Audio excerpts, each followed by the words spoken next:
Good day all. This is Dr. Aparna, fertility specialist, Garbhagudi IVF Center, Kalyanagar.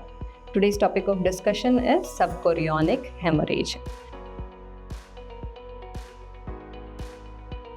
So many of our patients come with history of bleeding or complaints of bleeding during pregnancy, especially in the first 3 months of pregnancy. So what is the most common reason for this bleeding is subchorionic hemorrhage. What is subchorionic hemorrhage? The word itself says subchorionic, means it is below the chorionic membrane. Chorionic membrane is a membrane which covers the baby.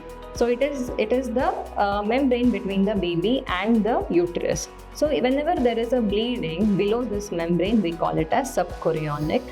Hemorrhage means the blood which gets collected inside. So why does this subchorionic bleed or subchorionic hemorrhage happens? When the baby is trying to implant and grow inside the uterus, its blood supply vessels are getting deepened into the uterine layers. So when there is the spaces in between these layers, the blood gets collected and starts disturbing the pregnancy. So how do we evaluate how severe is this bleeding is?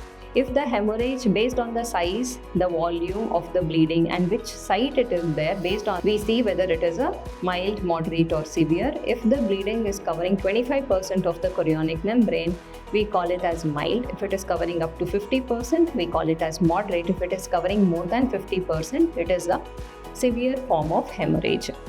What are all the other reasons where bleeding can happen during pregnancy? Sometimes if there is any trauma, if there is a polyp if there is an extra growth in the mouth of the uterus, cervix, then also when there is a severe activity or intercourse, it can result in bleeding. So whenever you see bleeding or there is a pain during pregnancy, kindly approach your specialist so that they can evaluate what is the reason for the bleeding and they can give you appropriate treatment.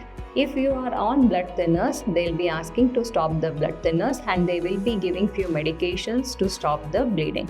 What is the other important thing is bed rest. We will be asking you to take bed rest to decrease because any kind of physical activity or strenuous activity can aggravate this bleeding.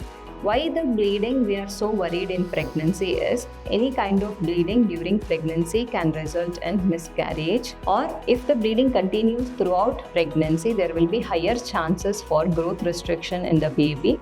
There could be higher chances of preterm delivery. So these are the reasons why we are asking you.